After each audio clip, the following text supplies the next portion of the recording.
Աստծուն սրբով, ամեն։ Արթուն եղեք, հսկեցեք, քանի որ ձեր ոսոխը սատանան մռնչում է առուծի պես, շրջում և ընտրում է, թե ում կուլ տա։ Սիրելի բարեպաշտ հավատացյալներ, ընդամենը մի քանի շաբաթ առաջ Տիրոջ հրաշափառ Հարության տոնին խորհրդանշական կարմիրով ներկեցին հավգիտները Իիշադակ փրկչական արյան, որ հեղվեց հանուն համայն մարդկության փրկության համար։ Այսօրվա կիրակին էլ Սուրբ հայրերը կարմիր կամ սրբոց են անվանել հավատացյալներին կրկին հիշեցնելու այն ճշմարիտ աստվածային սերը, որն անձնազոհության է մղում, մահը վեր է դասում կյանքից, մաքրագործող տառապանքը աշխարհի վայելքներից։ Սա այն սիրո գույնն է, որ կարմիրով ներկեց Գողգոթայի բարձունքը, որպեսզի նախահայր Ադամը վերջապես դուրս գա դժոխքի սև ու մութ խորխորատներից և որպեսզի մարդու հոգու գորշությունը վերափոխվի Սուրբ Հոգու պայծառ ու լուսավոր շնորհների, առաքինության երկներան գոհարների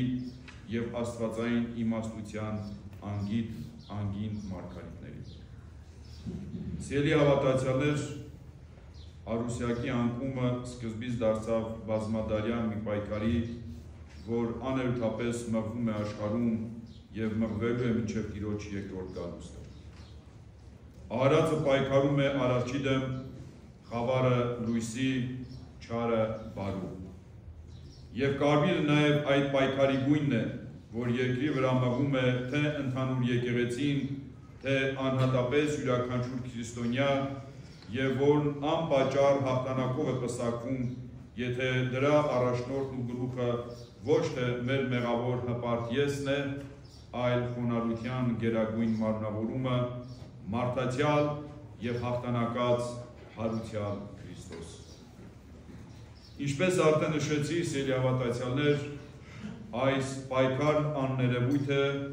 անշոշափելի և եթե մարդ հոգևոր տեսողություն չունի, այսինքն բավարար գիտելիքներ, հոգևոր փորձ և մեծ խոնարհություն, ապա շատ հեշտությամբ կարող է պարտվել այդ պատերազմում, կորցնելով անգինը, անմահ հոգին, միևնույն ժամանակ նույնիսկ չգիտակցելով, թե ինչ կատարվեց։ Այսօրվա ընթերցվածներից մեկում Պետրոս առաքյալը այս առիթով զգուշացնում է. Արթուն եղեք, հսկեցեք,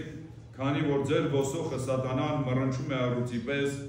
շրջում և փնտրում է, թե ում կուլ տա։ Դիմադրեք նրան հաստատուն լինելով հավատի մեջ, իմացեք, որ ձեր եղբայրներն էլ աշխարհում կրում են նույն չարչարանքները։ Վստահեցնում եմ ձեզ սիրելիներ, որ սա չափազանց կարևոր զգուշացում է և զուր չէ, որ Սուրբ առաքյալը մտահոգվում է այս կապակցությամբ։ Քանի որ աստվածային իմաստությամբ լեցուն Սուրբ այրը հրաշալի ճանաչում է զանազան թուլությունների հակված մարդկային տկար բնությունը։ Ինչպես ֆիզիկական մարմինն է առավոտյան արթնանում թարմ ուժերով, նոր եռանդով ու պայծառ մտքով, սակայն օրվա ընթացքում հոգնում է, տկարանում, աչքերը սկսում են փակվել և ի վերջո քնով է անցնում, այնպես էլ հոգին է, եթե չենք պահպանում հոգևոր արթնությունը։ Համոզվելու համար հիշեք ձեր առաջին քայլերը եկեղեցում սիրելի հավատալու զավակներ։ Կամ նայեք նորադարձների ընթացքին, ինչպիսի եռանդ, ինչպիսի ուրախություն, որքան հետաքրքրություն, նախանձախնդրություն և երկյուղացություն կա նրանց աչքերում և գործերում։ Ինչպիսի հավատով են կլանում նոր գիտելիքը, ինչպիսի հույսով են մտնում եկեղեցու շեմից ներս և ինչ սիրով են նայում երկինք։ Սա Աստծո այն առանձնահատուկ շնորհն է, որ Տերը անխտիր պարգևում է իր նորադարձ զավակներից յուրաքանչյուրին։ Սակայն ժամանակի ընթացքում մեր տկար բնությունը կրկին գլուխ է բարձրացնում, չարի արբայնակներն էլ ոչ մի վայրկյան չեն դադարում նորանոր խորամանկ ծուղակներ պատրաստել մեզ համար, և ինքներս էլ չենք նկատում, թե հետզհետե ինչպես են ծանրանում հոգու աչքերը կրքերի բեռից, լռում են խրճի ձայնը և մենք հայտնվում ենք հոգևոր թմբիրի անգործության ու անտարբերության մահաբեր ճիրաններում։ Առանց խղճի խայթի զգալու բացակայում ենք պատարակներից կամ դուրս են գալիս դրան կեսից չկարևորելով Քրիստոսի անգին զոհաբերությունը, որով ապրում ենք և փրկության հույս ունենք։ Չենք կարդում ավետարան, չենք լսում քարոզներ, համարելով, որ բավականաչափ գիտելիքներ ունենք այլևս։ Չենք խոստովանում մեր մեղքերը, քանի որ հոգևոր կուրության պատճառով դադարում ենք դրանք տեսնելուց։ Դադարում ենք մեկս մյուսին սիրով, հարգանքով ու ներողամտությամբ վերաբերվել, անտեսելով սիրիր մերձավորիդ կարևորագույն պատվիրանը, քանի որ ինքներս հպարտորեն փորձառու հավատացյալ համարելով վեր ենք դասում մյուսներից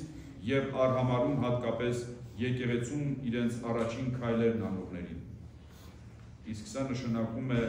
հաղթական միավորներ պարգևել թշնամուն, որը ջամ ու եռանչի խնայում Աստծո սիրելի արարածին հեռացնելու առաջից և իր հետ կործանման տանել։ Պատմությունից հիշեք,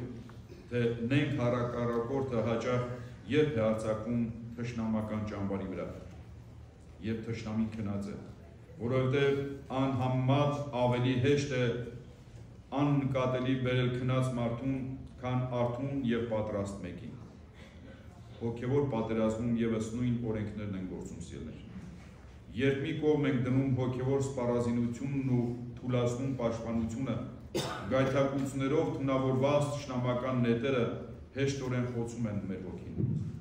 Թմրության մեջ գտնվող հոգու ամրոցը կործանվում է այնպիսի վտանգավոր իրավիճակներում, ինչպիսիք են անտարբերությունը, ծուլությունը, թախիծն ու հուսահատությունը։ Այս պատճառով է առաքյալը արթնության կոչ անում և հիշեցնում մշտարթուն թշնամու մասին։ Այս պատճառով է Քրիստոս հորդորում. արթուն կացեք և աղոթեցեք, որպեսզի փորձության մեջ չընկնեք, հոգին հոժար է, բայց մարմինը տկար։ Սիրելի հավատացյալներ, Տիրոջ հարության անմար լույսը ծագեց նրա թափուր գերեզմանից և հաղթության դրոշ պարգևեց իր հետևորդներին։ Իսկ այդ դրոշը չկորցնելու համար պիտի զգոն լինենք և մշտապես հիշենք, որ շրջապատված ենք թշնամական ոգեղեն բանակով, որն անդադար պայքար է մղում մեր դեմ։ Պատերազմող երկրում ապրող ժողովուրդը լավ գիտի, թե ինչով է ավարտվում թշնամու չկասեցված ամեն մի գրող տարածքներ կորցնելով։ Իսկ քրիստոնյան իր հոգու անգին տարածքները կորցնում է,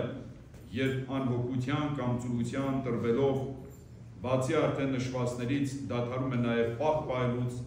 աղոթք անելուց, սուրբ հաղորդության մոտենալուց։ Հռչական մարմնի և այրյան մասին չեմ խոսում հույս ունենալով, որ ամենքի թե հայտնի սուրբ հաղորդության խորհուրդն ու նշանակությունը քրիստոնյայի կյանքում։ Իսկ պահքի և աղոթքի զորության մասին միայն մեկ ավետարանական հատված կհիշատակեմ, որում Տեր Հիսուսը օրեցնում է աշակերտներին ասելով. բայց այս տեսակ դևը այլ կերպ դուրս չի ելնում, եթե ոչ աղոթքով ու ծոմապահությամբ։ Իսկ Սուրբ հայրերի վարքում պատմվում է, որ մի ծեր մենակյաց տեսնում է,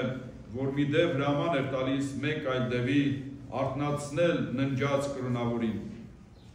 Սակայն դևը պատասխանում է. չեմ կարող դա անել, որովհետև արթնացրի նրան մեկ ուրիշ ժամի, իսկ նա վեր կացավ, աղոթեց և հալածեց ինձ այնտեղից։ Արդ ես էլ առաքյալի շուրթերով հորդորում եմ ձեզ սիրելի հավատացյալներ, արթուն եղեք և հսկեցեք։ Աչքի լույսի պես պահպանեցեք այն անգին գանձերը, որ Տեր Աստված է պարգևել ձեզ։ Աստվածապատկեր անմահ հոգին և աներեր հավատը, որ սևերես է թողնում թշնամուն։ Մի տրվեք ծուլության ու անհոգության, պարտադրեք ձեր հավատի գործերը գործելու, վճռական եղեք ձեր պայքարում օրինակ վերցնելով սրբերի կյանքից։ Ձեր աղոթներում անպայման հիշեցեք այն եղբայրներին ու քույրերին, որոնք այսօր էլ ֆիզիկապես հալածվում են անուն Քրիստոսի։ Մի ընկճվեք, մի հուսահատվեք, մի վախեցեք, քանզի Հիսուս Քրիստոս հաղթեց աշխարհին։ եւ թող մեր գլխավոր նպատակակետի երկնային արքայության անցնել լույսը լուսավորի ձեր ընթացքը եւ առաջնորդի հավիտենական հաղթության ամեն